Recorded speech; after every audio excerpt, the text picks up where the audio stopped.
Hello' everyone, আশা কৰোঁ সকলোৱে ভালে আছে। আমি সততে সকলোৱে ব্যৱহাৰ কৰা সকলোৰে হাতে হাতে থকা স্মাৰ্টফোনটোত এটা গুৰুত্বপূৰ্ণ ছেটিংছ লুকাই আছে, যিটো ছেটিংছৰ বিষয়ে আমি হয়তো বহুতেই নাজানো। হয়তো কিছুমানে জানে, আমি বহুতেই নাজানো। যিটো ছেটিংছ অন কৰি ৰাখিলে আপুনি যদি কেতিয়াবা ৰাস্তাই ঘাটে বিপদ আপদ হয়, বা আপোনাৰ এক্সিডেণ্ট হয়, বা আপোনাৰ চেঞ্চলেছ হৈ ৰাস্তাত পৰি থাকে, তেতিয়া আপোনাক সেই ছেটিংছটোৱে যথেষ্টখিনি সহায় কৰিব। ছাপ'জ আপোনাৰ হাতত মোবাইলটো আছিল, তো মোবাইলটো কোনোবাই পালে, মোবাইলটো পোৱাৰ পিছত মোবাইলটোতো আপোনাৰ ফিংগাৰপ্ৰিণ্ট নাজানে বা পাছৱৰ্ড নাজানে কোনেও, গতিকে মোবাইলটো বাৰে বাৰে খুলিবৰ কাৰণে চেষ্টা কৰিব। তো যেতিয়া 3বাৰতকৈ বেছি খুলিবৰ কাৰণে চেষ্টা কৰিব মোবাইলটো, তেতিয়া ডিছপ্লেত আপোনাৰ গোটেই এড্ৰেছটো আহি যাব।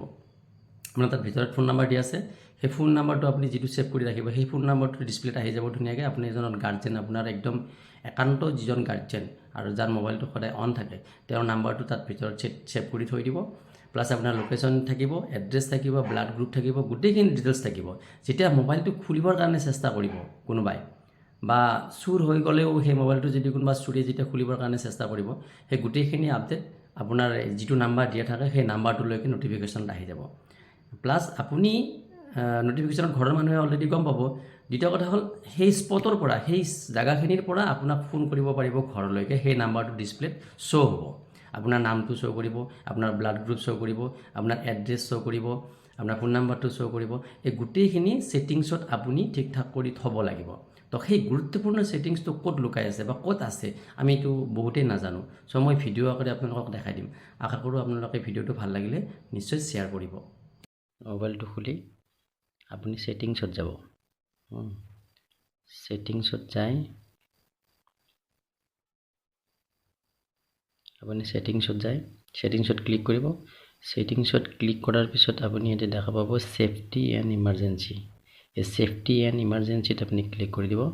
ক্লিক কৰি দি আপুনি ইয়াতে চাব about safety and emergency sharing, emergency কণ্টেক্টত ক্লিক কৰিব। ক্লিক কৰি আপুনি ইমাৰ্জেঞ্চি কণ্টেক্টত এই নাম্বাৰটো বহাই দিব। ইমাৰ্জেঞ্চি কণ্টেক্ট বুলি আহিব। কোনোটাত আপোনাক নাম্বাৰ ছিলেক্ট কৰিব দিব। আপুনি যিটো নাম্বাৰ আপোনাৰ গাৰ্জেনৰ নাম্বাৰ থাকে, সেই নাম্বাৰটো আপুনি ইয়াতে বহাই দিব। বহাই দিয়াৰ পিছত আপুনি এইটো অ'কে কৰি দিব। লাষ্ট আপুনি ইফালে আহিব, আহি ইয়াতে আছে মেডিকেল লোকেশ্যন ছাৰ্ভিচ দিব। এইটো অন কৰা আছে, লোকেশ্যনটো অন কৰি থৈ দিব। তাৰপিছত আপোনাৰ আছে মেডিকেল ইনফ'খিনি আপুনি ক্লিক কৰিব। ক্লিক কৰি ইয়াতে আপোনাক এডিট কৰিব দিব। ছাপ'জ মোৰ ইয়াত দিয়া আছে, আপুনি ইয়াতে ক্লিক কৰিব। আপোনাৰ নেম আহিব, নামটো দিব, আপোনাৰ হাইট আহিব, আপোনাৰ ৱেইট আহিব, আপোনাৰ এড্ৰেছ আহিব, আপোনাৰ ছেক্স, ব্লাড, তাৰপিছত আপোনাৰ এইটো ব্লাড টাইপ, তাৰপিছত ডেট অফ বাৰ্থ, তাৰপিছত আপোনাৰ অৰ্গেন ডোনাৰ, এইকেইটা নালাগে। তাৰপিছত আপুনি এইকেইটা চাই কিনে গোটেইখিনি বহাই দিব। বহাই দি আপুনি এতিয়া অ'কে কৰি দিব। অ'কে কৰি দিয়াৰ পিছত আপোনাৰ গোটেইখিনি ডিছপ্লেত আহি যাব।